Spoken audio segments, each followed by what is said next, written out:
In June 2014, when most students were enjoying the start of a well-deserved summer break, a group of students and staff from Edinburgh College headed 400 miles south on a work experience trip to Glastonbury Festival. This film records the thoughts and experiences of the group. I'm Robert McCahill, I'm one of the lecturers in Edinburgh College who's decided to come down on this trip to Glastonbury. I volunteered to go to Glastonbury because I really wanted to see what it's like. I heard some stories about this festival, and it's really big, and I really want to see what it's like. I volunteered because we were given this amazing opportunity to go to one of the biggest festivals in the UK, and I was so excited because we were actually going to get to go for free, but we do have to work, but still we've got quite a lot of time for ourselves to go and see other acts and bands. I volunteered at Glastonbury because I thought it might be a good experience. I'm quite excited about that because I've never been at that kind of huge festival before. I've only been like Finnish metal festivals, which are quite small compared to that one, like death metal bands. So really looking forward to it. I have never been to Glastonbury before, but I've never been to a festival before, so that's kind of why I wanted to go. It seemed like a lot of fun.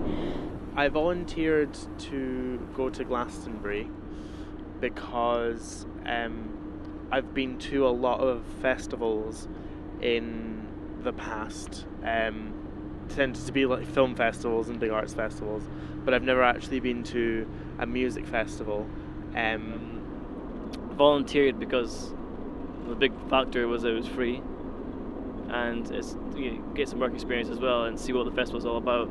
I've never been to Glastonbury before, but we got this opportunity with college, and I've been to quite a few festivals before. I've been to Tea in the Park twice, I've been to Big Weekend, and I've been to a few other small ones. I'm really looking forward to going. Glastonbury, here we go! I'm expecting the festival to be very muddy, because it is famous for the mud. I'm also looking forward to all the bands and things that are going to be playing. I think it'll be quite a nice festival.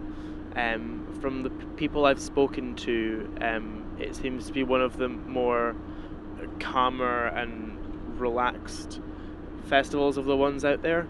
I'm expecting it to be pretty smelly, messy, but as well quite fun. I'm really looking forward to it, meeting some good people and seeing some really great acts.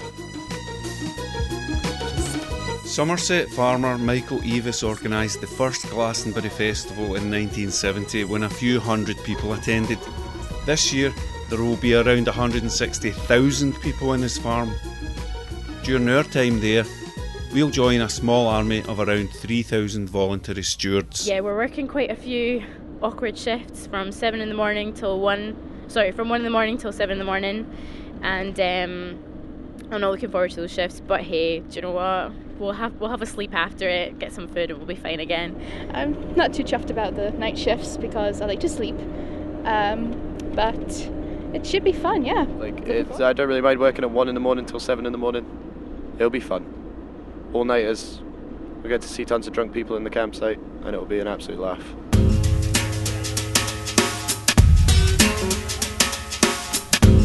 All Glastonbury stewards are affiliated to a charity or good cause.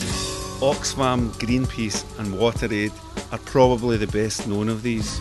However, what's less known is that Glastonbury helps out dozens of other small groups. Our affiliated group is East Pennard Schoolroom. The East Pennard Schoolroom is a small village hall that's been part of our community. It's been at the heart of our tiny village for hundreds of years. And so it's very important to people. It's somewhere where they've had parties, they've had village voting, they've had village business, parish council meetings, whist drives, all those sorts of things. So it's really central to our community life. And in this small village, we've lost our shop, we've lost our school, and we don't have anything other than the village hall. So it is the one thing that really sort of cements the village. We're actually helping them. We're going to document the fact that they're going to get some money towards the schoolroom to keep it open, which is brilliant, and it's a fantastic cause. So it's really good that we're actually quite involved with that. 2 years ago, the schoolroom was threatened with sale, and so it could have just been sold, and we would have lost something. But a number of people made the effort to write letters and to sign a petition, and we had a huge meeting, public meeting, which was very well turned out, and people came out of the woodwork. People who'd lived in Somerset for years, new people that had come to the village, and everyone felt that they wanted to retain this historical building. We challenged the church's right to sell it because historically it was a gift to the village. It was always that case, that it was owned by the village, and the church has only been a very relatively recent owner of the building in the last 12 years.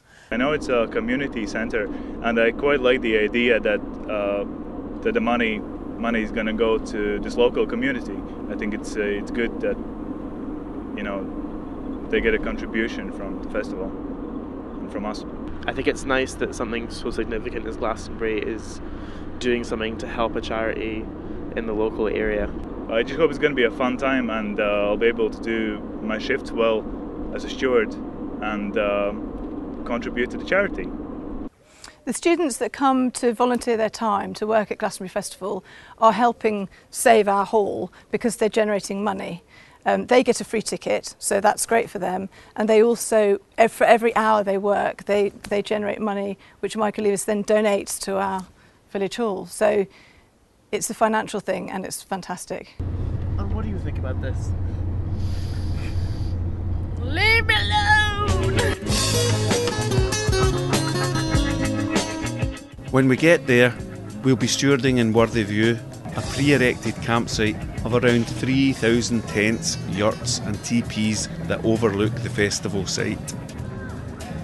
It's currently 1:30 in the morning. We've just turned up at Worthy View at Glastonbury. We've all arrived safely.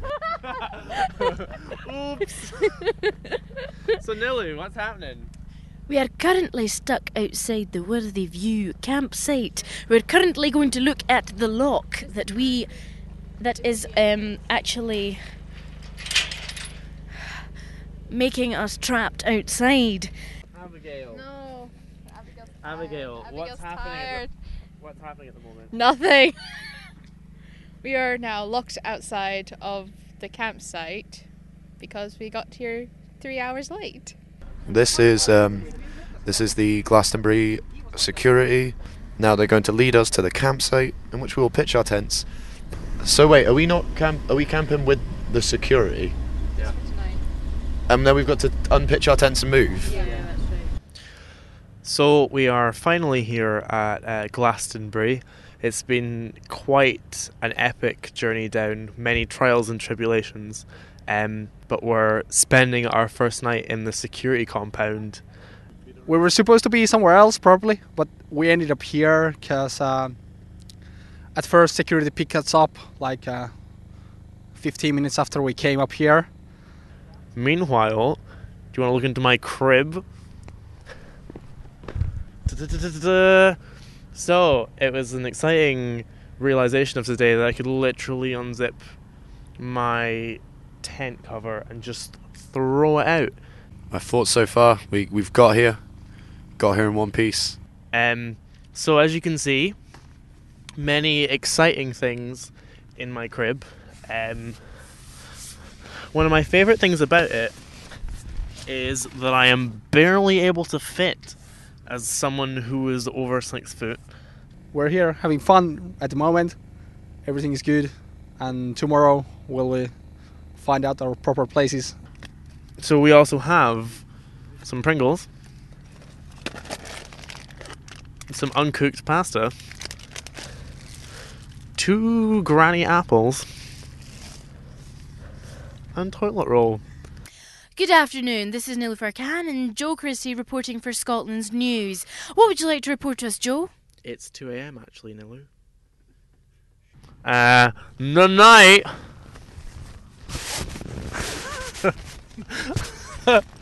So that was going to be a really cool presenter end, but it wasn't. So you should definitely just cut it as I'm reaching for the zip.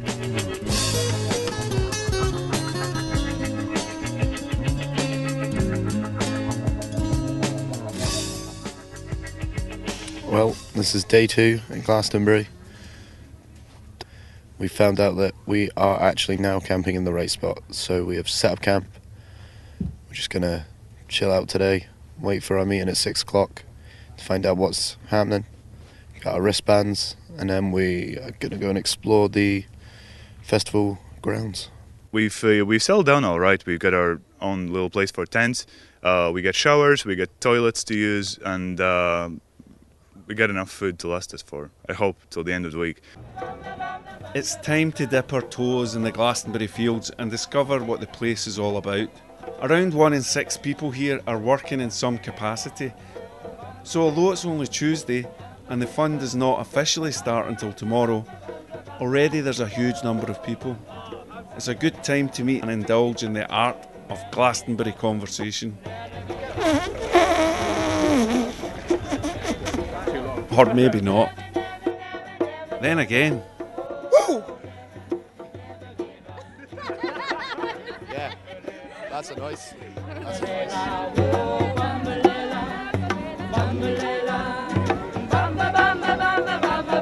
I'm working with Oxfam, and I just thought it was really good what they're doing. They're helping to get clean water and stuff. I just really like their ideas that they come up with. We are Gaia's Guardians, and we're a bunch of 200 volunteers here on site, roaming around, storytelling, singing, playing games, engaging with people and spreading the environmental message. And we have 3 very simple messages, basically. It's one, to not wee on the grass, to use the toilets, because there's a huge amount of pollution in the urine that's going into the rivers, and that affects the fish and the whole biodiversity of the ecosystem. Take your litter home. And the final thing is fag butts. They're really toxic ends of cigarettes that people just stub out on the floor and don't think about it. They've got to go in the bins. And we're actually selling little butt bins today. Hopefully that people can just put them in and they can just tip them out when they get to a bin and then reuse them. And they're little souvenirs as well. Left hand in the air, down to the ground. Repeat after me. I pledge. I pledge. To love the farm. To love the farm. And do no harm. And do no harm. Yay! So we're having fun and we're hoping people enjoy themselves, and we're trying not to encroach on their enjoyment of the festival at all, but we have this really important message to deliver. That was very interesting. I enjoyed that a lot. It's very important to respect the farm, especially, since we were living here, this isn't our home. So I think it is important, and it's very interesting the way that they're kind of doing that through dance and through pledges, and good luck to them. Okay, we're going to shake it down to the ground, and we're going to throw it to the winds. 1, 2, 3! Woo! Thank you very much for playing, and I love you. So we are collecting sound bites from people, making a noise or having a little dance to mash up into a song, which is going to be released to mark the start of a really push about this inequality in autumn. Hi, we're the Sterlings, and we're going to be playing the Bread and Roses stage at Glastonbury 2014. I'm Matt Bauer, I'm lead vocalist. I'm Andy Cleary, I'm the bass player. I'm Mark Keenan, I'm guitar and try and sing. Carl, drums. How are you finding the festival so far? Hot and dusty, and it's been quite hot too.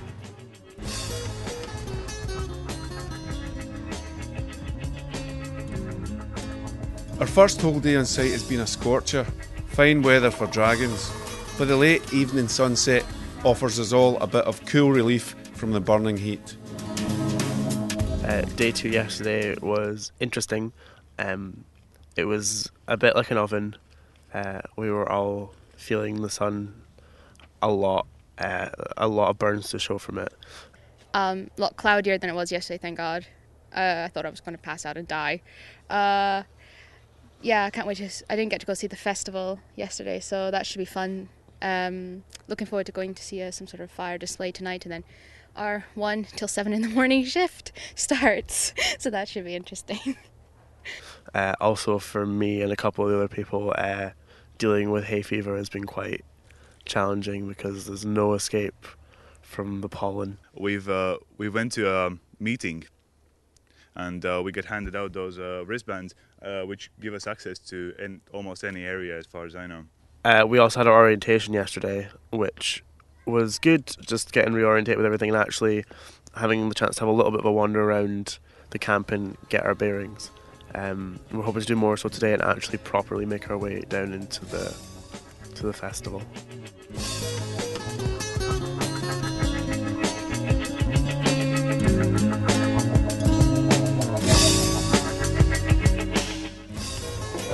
Okay, it's day 3 here at Glastonbury. It's been a beautiful, hot, sunny day. Everyone's had a bit of time to find their bearings and find their way around the site before our first shift, which starts tonight or tomorrow morning at 1 AM. It's a 6-hour shift. No one really knows what to expect, but the phrase we've been told time and time again at our training sessions and at our induction is that we are the eyes and the ears of the festival, so we've got to look out for problems and solve them as they arise. So it sounds like good old problem solving to me. Before all that, however, there is a fireworks display at 9 o'clock, so we're going down to see some fireworks and then the real work begins.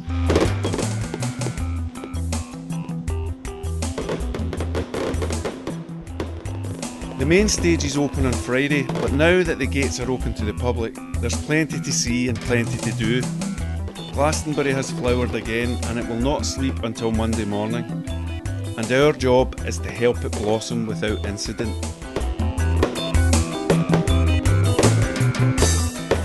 We clock on for our first shift at 1 AM.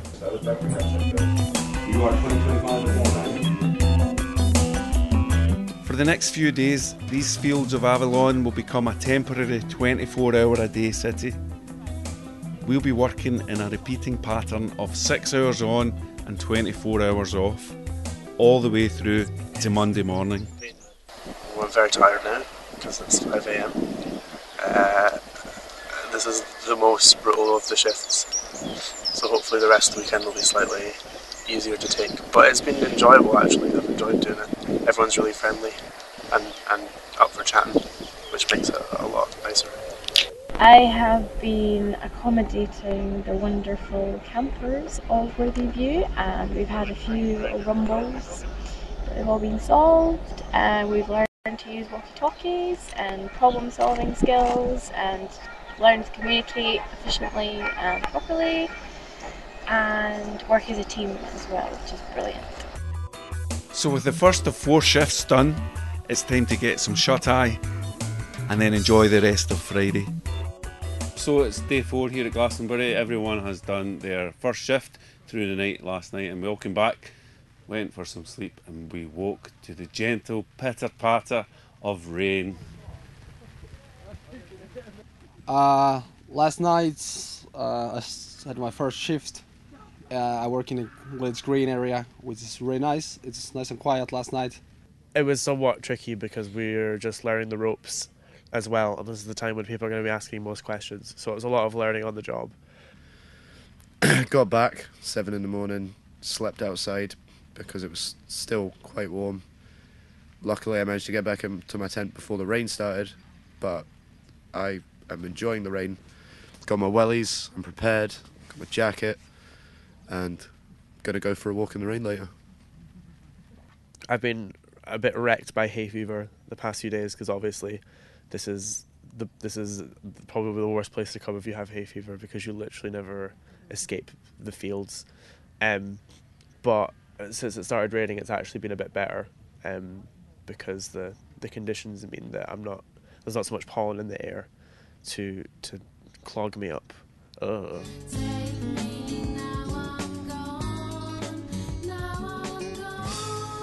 Friday day 5 here at Glastonbury. It's 6:15 in the morning. We're all about to start our second shift at 7 a.m.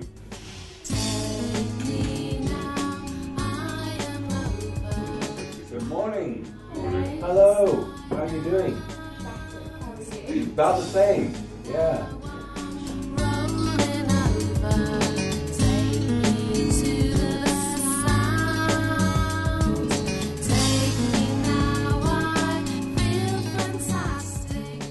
During the shift, we were stewarding around various fields, making sure that everyone was going to where they wanted to be going, getting to the right places, needing to know the information they needed to know for the campsites, etc. Making sure there was no hazards, or no violence, or nothing, keeping things safe in general. It was much better than the previous shift, this being a 7 a.m. to 1 p.m. shift, which means I could see the bands I like to see. This night, like this afternoon, like there's a band playing in 8 minutes, Interpol, I really want to see. So I'm going to try and quickly get this done and then head down to them.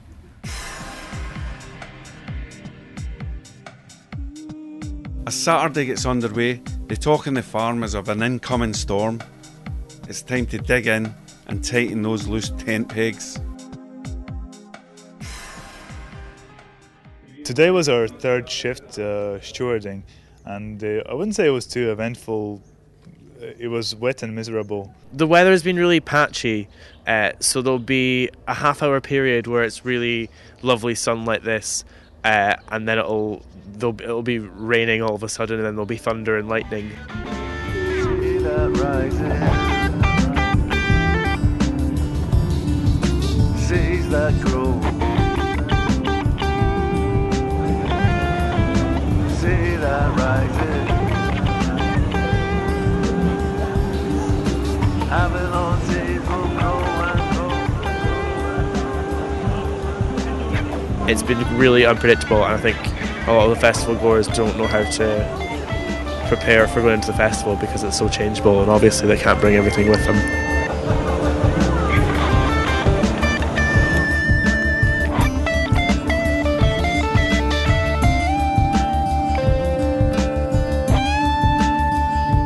Guide me here, bend my ear.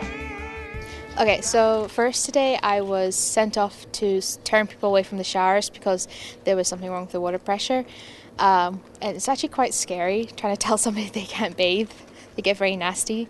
It's been wet, miserable, not had many questions, so it's been a long 6-hour shift. Just happy to be done now, ready to go out tonight. Then I was off to the drying room for like people whose clothes were wet, just draping them across chairs and things like that. I was stuck there for about 4 or 5 hours. Last night we went to see De La Soul, Rudimental. What else there was? I saw so many bands yesterday I can't remember half of them. Arcade Fire and Jamie XX. I went to see Rudimental for a little while, but then his set got shut down because of the weather. It was just pouring with rain, and there was also thunder and lightning, which was pretty scary. Then I basically came back here because it was just too wet. So I went to see Elbow, which were excellent over the sunset, and Arcade Fire, who put on quite a big show. Tonight we're going to go see Jamie XX again, who's doing a back-to-back set with John Talbot in the Beat Hotel. I don't really have a plan. I think I'm just going to chill out in my tent, really. Not tempted to go down and enjoy the mud? No. No more mud. I've had enough mud for one day.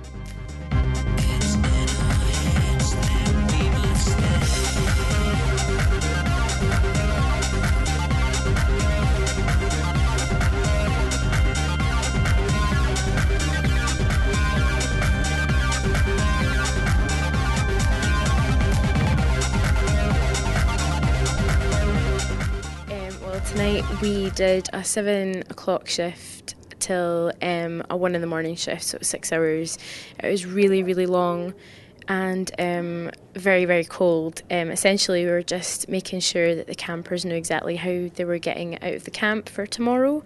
and they're all quite shattered, and a lot of them surprisingly came home very early, around 11 o'clock, sorry, so I was quite surprised by that. I thought they'd be out partying till late. It was the worst shift, because there was this band playing that I really wanted to see, but I still have like good 5 hours to go there and dance, like I've done 2 days now. It's been a long one. It's cold, quite tired. Don't know if I'm going to go out tonight anymore, but yeah, I'm glad it's over now. It's been a really enjoyable experience. It feels like when you're stewarding that you're actually kind of part of the festival, and in that way it kind of enhances your enjoyment when you're actually down there on the main site watching the acts and stuff like that, because you feel like you're a part of it. Yeah, I've really enjoyed the weekend. It's actually been quite eye-opening to see a different festival. I met a lot of really good people, had a really good time, and I definitely want to come back next year. It was quite challenging in some aspects, but overall it was well worth it, and I'm really looking forward to come back next year. I've loved it being here. It's quite exhausting though, like tonight I'm ready for a sleep. I thought I was going to be able to go out again, but I'm totally knackered. My overall impression of Glastonbury is absolutely amazing. I think everyone has been so nice. There's not been that one person when I've been at a gig where they're kind of like being annoying or knocking people and spilling their drink over everyone. Everyone's so lovely. People chat to you, you get on with them really well. It's such a nice experience. You don't really realise how big this actually is, Glastonbury, in terms of all the eyes are on Glastonbury, like from back home. Everyone's watching it on TV. You totally forget that in the tabloids and stuff. So yeah, it's like your own little home for like the whole week.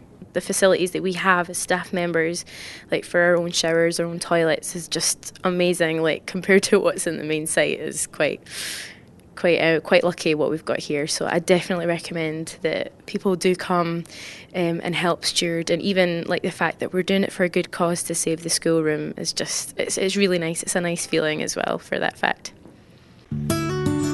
With the festival over for another year, as Monday morning dawns, it's time for us to make the short trip into East Pennard and remember why we're here in the first place.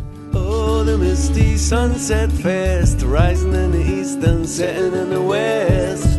The misty sunset set, I'm sinking in the sky in a sea of red. Okay, so this is East Pennard Schoolroom. It's about 2.5 miles from the Pyramid stage, which is just over there. And this is how and why we have come to be here in Somerset. It's a kind of David and Goliath story, because on the one hand, you've got this small church community hall which serves a community of a few hundred people, and then you've got Edinburgh College which serves a community of a few thousand people. Without the church school hall here, we wouldn't be here, but quite possibly without the work of all the stewards at the festival, the school hall won't be here in the future. So it's a case of the school hall helping Edinburgh College to help the school hall, to help Edinburgh College, to help the school hall, help Edinburgh College. And strangely, in the middle, helping us both, we have Glastonbury Festival, which is a kind of pyramid.